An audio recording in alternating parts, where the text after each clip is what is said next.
Bonjour, j'espère que tout le monde va bien. Aujourd'hui, nous allons parler de la focalisation ou bien ce que nous appelons dans la langue le point de vue. Donc, qu'est-ce que le point de vue ou la focalisation? C'est ce que nous allons voir dans cette diaporama. Alors, en premier lieu, nous allons nous poser la question, qu'est-ce que la focalisation ou point de vue? Alors, la focalisation désigne le point de vue ou l'angle à partir duquel le narrateur voit les événements et leur déroulement dans un texte. C'est-à-dire que la focalisation ou le point de vue, c'est le point de vue du narrateur. Dans chaque texte, nous avons un narrateur qui raconte les événements et qui connaît un ensemble d'informations sur ce texte, sur le déroulement général des événements et sur les personnages. Donc le point de vue ou la focalisation, c'est la vision de ce narrateur-là dans ce texte. Comment il voit les choses, comment il voit les événements et en total, quel est l'ensemble d'informations que le narrateur sait ou bien qu'est-ce qu'il connaît des personnages, de leur vie et de leur rôle dans ce texte. Revenons, donc, nous pouvons distinguer trois types de focalisation ou de point de vue.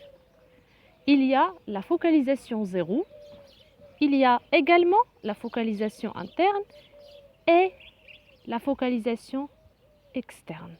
Donc, le narrateur n'est pas toujours le même dans tous les textes littéraires.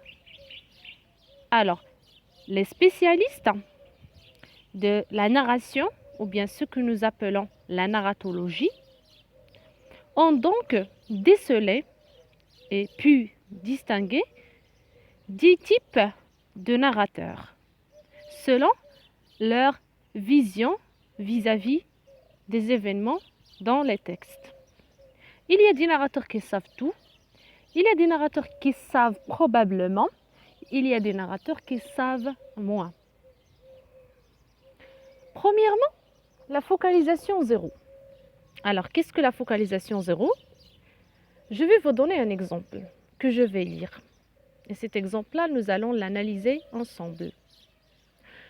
Alors, nous avons Louis Lambert naquet en 1797 à Montoire, petite ville du Vendômois où son père exploitait une tannerie de médiocre importance et comptait faire de lui son successeur. Mais les dispositions qu'il manifesta prématurément pour l'étude modifièrent l'arrêt paternel. D'ailleurs, le tanneur et sa femme chérissaient lui comme on chérit un fils unique et ne le contrariaient en rien. L'Ancien et le Nouveau Testament étaient tombés entre les mains de lui à l'âge de 5 ans. Et ce livre, ou son contenu tant de livres, avait décidé de sa destinée. Alors nous allons analyser ce texte ensemble pour vous montrer qu'est-ce qu'une focalisation zéro et comment nous pouvons la découvrir et la retrouver dans un texte. Nous avons un ensemble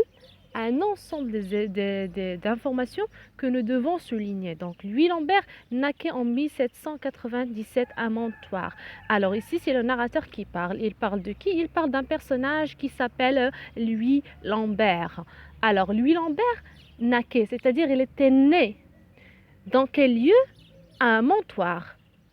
En quelle année? En quelle date? 1797. Donc, il sait déjà le passé du personnage, où est-ce qu'il était né. dans une petite ville de Vendôme, voilà, où son père exploitait une tannerie de médiocre importance. Alors tout ça, ce sont des événements où toutes ces informations relèvent du passé du personnage qui est, lui, Lambert. Et comptait faire de lui son successeur. Donc on parle ici encore du père, qui est aussi un personnage du texte. Et le narrateur sait ce qu'il veut faire par la suite de son fils. Donc, mais les dispositions qu'il manifesta prématurément pour l'étude modifièrent l'arrêt paternel. D'ailleurs, le tanneur et sa femme chérissaient, lui, comme on chérit un fils unique. Donc, il sait que ce fils-là est préféré par ses parents, qu'ils le chérissent ou qu'ils l'aiment. Il connaît leurs sentiments. Hmm? Donc, il connaît aussi le présent du personnage, que ce personnage-là a une grande importance chez ses parents et qu'il vit comme en quelque sorte un petit roi ou un petit prince. Lui, ah oui, on est arrivé à l'Ancien et le Nouveau Testament étaient tombés entre les mains de lui à l'âge de 5 ans. Donc nous sommes dans le présent. Et il y a une information qu'il va ajouter, c'est que ce livre, ou son contenu tant du livre, avait décidé de sa destinée. Donc ici, il nous rejette dans le futur du personnage. Que le livre, donc l'Ancien et le Nouveau Testament, vont influencer de façon indirecte à devenir un personnage intellectuel et qu'ils vont changer en quelque sorte sa destinée. D'accord? Donc ici, le narrateur nous jette une sorte de signe pour nous dire, voilà, je connais le futur du personnage. On peut dire alors que le narrateur ici joue un rôle en quelque sorte d'un dieu, d'accord, qui plane sur les événements, qui manifeste une sorte d'omniscience, d'accord, une sorte de connaissance totale des événements ou bien des informations sur le personnage. Et parfois, le narrateur peut savoir du personnage ce qu'il ne sait pas de lui-même. Hein? Il peut connaître ses origines que le personnage même ne connaît pas. Donc ici, si on veut faire une comparaison entre la connaissance du narrateur et la connaissance du personnage, nous allons nous rendre compte que le narrateur connaît plus que le personnage lui-même. D'accord? Alors ici, nous avons la focalisation zéro. C'est quoi? C'est quand le narrateur sait plus que le personnage. Il sait ce qui s'est passé, ce qui se passe dans le présent et ce qui se passera bien évidemment dans le futur et montre une position d'omniscient, c'est-à-dire de connaisseur, de savant. Il sait le tout en général. Il sait du personnage ce que ce dernier ne sait pas de lui-même. D'accord? Donc, il est omniscient, il est savant, il sait beaucoup plus. C'est une focalisation zéro. Nous allons passer au deuxième type de focalisation qui est la focalisation interne. Donc, quand on parle ici du mot interne, nous avons l'impression qu'on parle de l'intérieur, d'accord, de ce qui se passe dans l'intérieur d'une personne, d'un personnage, d'accord. Et il faut donc à cette occasion-là faire la distinction entre personnage et personne. Donc si on parle de personnage, on parle d'un personnage de fiction, d'accord, de quelqu'un qui joue un rôle dans une œuvre, mais qui n'a pas d'existence réelle dans ce monde. D'accord? Et on peut également dire que la personne, c'est la personne réelle qui existe vraiment, qui a une existence dans le monde de la vérité. Ahmed, par exemple, est une personne, tandis que Jeanne est un personnage. D'accord? Alors, la focalisation interne, nous avons un petit exemple ici. Jeanne et Julien se sentaient à l'aise à cet endroit-là.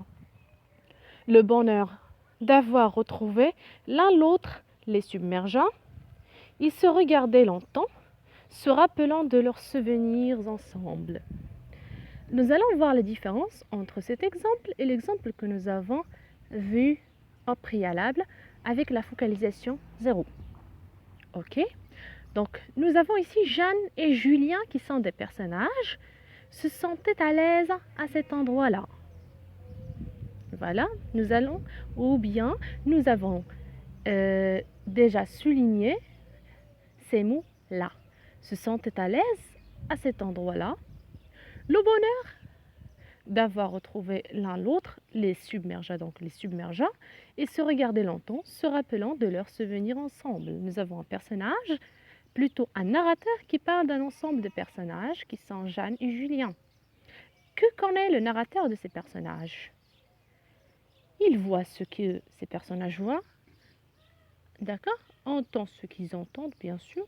Donc l'aspect général est déjà perçu par le narrateur, mais aussi qu'il sait ce qu'ils ressentent. Il connaît leurs sentiments. Il sait ce qu'il y a dans leur intérieur. D'accord? Il sait qu'ils sont à l'aise. Il sait qu'ils ont une sorte de bonheur, d'accord, qui est déjà clair sur leur visage, mais aussi est un sentiment refoulé. Il sait aussi qu'ils sont en train de se rappeler de leurs souvenirs sans que ces personnages parlent, d'accord? Donc, est-ce qu'il sait leur passé ou leur futur? Non, il ne le sait pas. Comme ces personnages-là ignorent également leur futur. Alors ici, le narrateur a une position de quoi? Il a une position d'égalité avec le personnage. Il sait du personnage ce que ce dernier sait de lui-même. Les mêmes informations. Il voit ce que voient les personnages, entend ce qu'entendent les personnages et ressent ce que ressentent les personnages seulement. Hein? Donc il est d'égal à égal avec le personnage. Voilà. Et puis, nous pouvons également ajouter que la focalisation interne se caractérise par le pronom personnel « je ». Quand un personnage parle de lui-même, c'est automatiquement, sans penser, une focalisation interne, d'accord? Parce que c'est le narrateur égale le personnage, automatiquement, d'accord? Donc, rappelez-vous de cela. Donc, ici, le narrateur a une position d'égalité avec le personnage. Il voit ce que voit le personnage, entend ce qu'il entend et ressent ce qu'il ressent.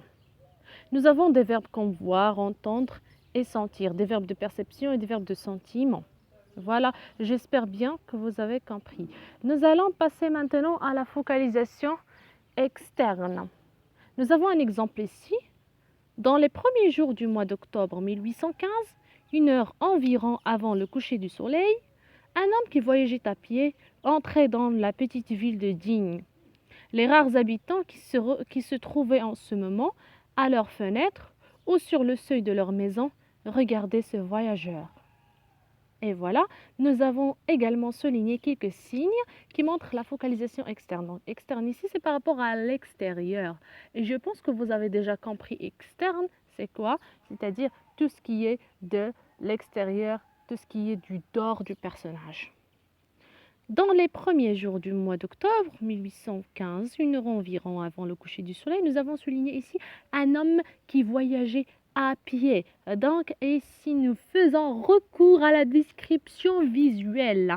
D'accord? Ce que je vois, ce que voit le narrateur. Le narrateur voit ce que voient les personnages en général, qui sont ici les habitants.